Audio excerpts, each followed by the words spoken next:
Hey YouTube, Spider G back here. I just got done sharpening this quiet carry drift in G10. It is a replica clone. This is very old. I back a long time ago. The when you would buy off them sites, you had an option to get logo or no logo, and I would always try to pick no logo, just sterile.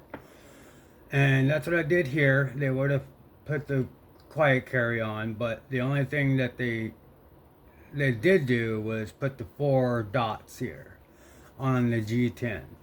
Other than that, it is a replica clone. Call it what you want, but I believe the steel is D2, which feels pretty good on the stone, and it did come out pretty good on the freehand. I just used 600 on it.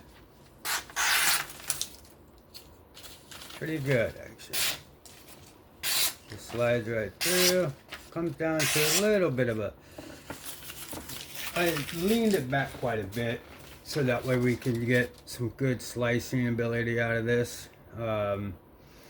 The real one, I used to have the copy of that, and so I wanted to, or the real version of it. Got rid of that, and I actually had this one before I had that because I got this one to see what it felt like, and I did handle one before, and I did like it. However, it is a little small blade wise, but it came out good on the stone. And what I want to do now is clean this replica out and show you, just show the insides of this one here. I gotta be careful because it kind of spins, so on both ends it's not like a really captured pivot too much, but it's T8s all the way around, and so is the clip.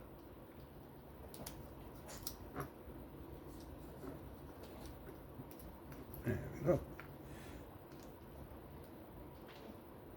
Alright, go ahead and take this out.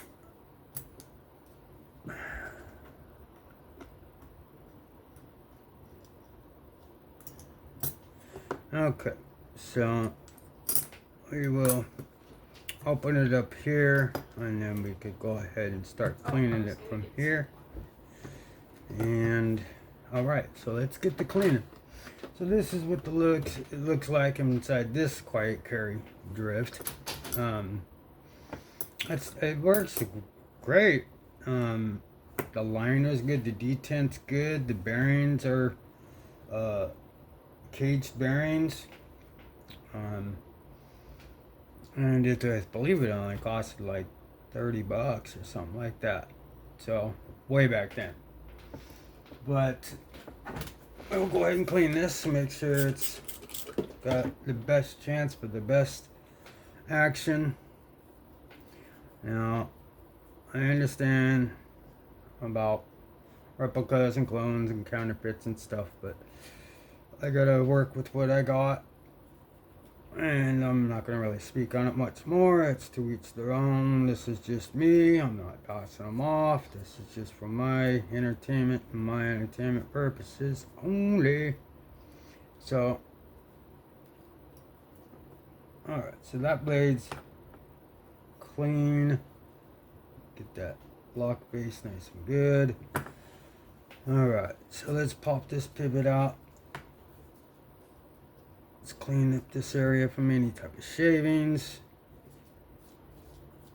G10 backspacer, steel liners, ceramic ball bearing. Ceramic detent ball. And it's got thick hardware. That's how I like, big thick hardware. I put a different thumb stud on it. I did have these small kind of bench made ones, but these were a little bigger, because I put this one on my one of my, I think my hinder. So I'm gonna clean these bearings off. These are clean. So it's just a liner with the G10.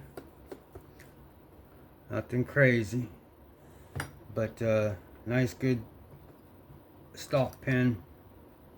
Doesn't come back, won't hit your area there. It's got a good plunge grind. Stops right there.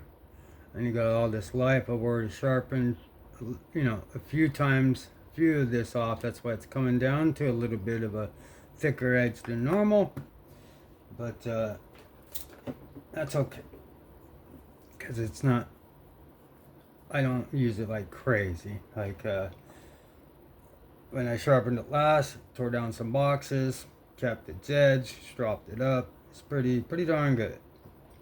And it is on bearings, so it's pretty smooth, and especially once you put the heavy on. So we'll go ahead and try to wrap this up.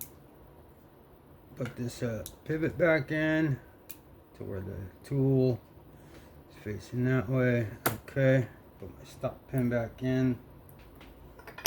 Oh, I got it out. I'm gonna go ahead and clean the stop pin. If it's a clone or if it's a real knife from a maker, I clean the same way. You know, I take care of anything that I buy. I spend money on it, I'm gonna take care of it. You know, like any tool, anything like that. Because I don't want to spend a bunch of money and have this like, I'm not gonna spend like $10, $15, $20 on a clone. I mean, you're gonna get what you pay for. If you spend about 35, 40 bucks and above, you're gonna get a decent clone. And then I find it hard to go over 100, and there's a lot of, like the Cortex, the Lamias, the Rosies, they're all under 100 bucks. So and that's why people are getting them a lot, because they're extremely affordable at this moment in time. Get them for under 100 when they cost around 800. So, but this one back in the day, it was high for its price, but it's a damn good knife. And the D2, I'm not upset with at all. So let me just put some lubrication there, just over all the metal meets the metal. Put some regular on here, and then we can go ahead and bust out the heavy. Let me kind of put some right here, some lubrication, some excess lubrication. Try to get it off my fingers here. And then I'll take Gunny's 15, put a little bit of heavy in the, just a dot. And then this I'm going to drag around the track that it's made already. Alright, so we're ready to go ahead and reassemble. Alright. It's not a captive pivot, so I gotta be careful. There's no need to real Loctite it.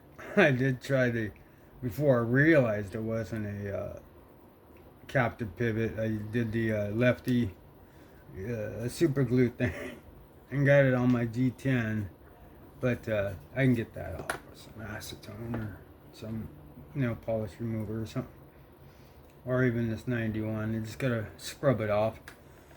But I'm not too worried about it, as long as it's very sharp. That's good. Alright, so let's put the other scale on. Go ahead and take this out of play. Let's put the pivot in. Keep everything together. Alright. So we are going to go ahead and snug this up. Keep everything good. Alright, now let's put the body screw in. This goes all the way through the scale, the liner, and the back spacer into that gold screw threaded screw there. And now with the pocket clip, I like to just throw the pocket clip on ones like these. I just throw the pocket clip screw in first, and then I come behind it with the prongs of the wire clip. And then what I'll do, make sure I get it in there. Start screwing it in, and then as I get closer, make sure the prongs are in. Went a little too far, let's back it up. Let's get that prong in there, and then I'm going to hold down like a downward force to keep those prongs at the back. You can see I'm going to try and keep the prongs. I'm sure this is common sense, but on wire clips, if you could fit it, the clip screw this way, I would always just try to fit this screw in first, and then hold with the downward force so the prongs are hitting the back of the G10 scale. And just make it snug. And then we're good there. Alright, so let's go ahead, make sure everything is snug. That's snug. Snug on that side. Snug. Snug. Now let's make sure the action is how we like it. It's perfectly clean. Let's go ahead and clean the lock face off from any lubrication. That's huge. Let's put some alcohol on that. Prevention of any lock stick. If you do develop it, just keep putting some alcohol on it and just work it out. Especially if you didn't have it before, it'll go away. So you could just see that I haven't even a little left and right. So it's not quite centered, it's off a little bit, so tightening it up should make it absolutely perfect. Actually, it's captive, so it's probably spinning. It's not captive. Let me see if I can't. There. Alright, now up and down, left to right.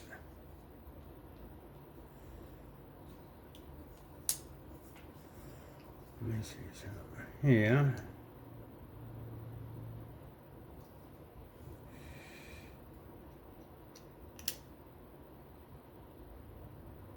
Alright. Dead and centered. Up and down, no left and right. This is a good one. Alright.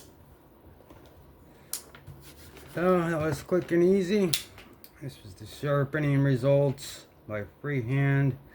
The Quiet Carry Drift Replica. Came out pretty good. Disassembled, cleaned out everything, put some lubrication, cleaned it, and that thing is just going to get smoother and smoother and smoother as it reestablishes that track. Yep, that's good. And I usually like to have it like a one shake. If you've watched me for any amount of time, I don't really care for guillotine when it's like that, but if it's like a one shake, that means I can, put it away quick without it guillotining on my fingers or anything like that, or risking that. Not that that would really happen too much, especially if you know your knife, but I know the way. I mean, I can do a drop shut. It's breaking in, re-breaking in. And everything is going well with it. It's just re-establishing the track. Everything's clean and good, very sharp. That is the first of a couple replicas that I've actually sharpened, and I'm about to disassemble and clean as well. One of them being the Lamia and plain Jane flat scale just regular stone wash. I'm gonna resharpen that one, and I'll disassemble and clean that one as well. And I have a couple other ones here as well. But that'll do it. That was the sharpening results and clean disassembly maintenance of the replica of White Carry Drift on ceramic bearings. Very smooth. Alright, that'll do it. Have fun, be safe. I'll catch you guys on the next one. I'm out. Bye bye.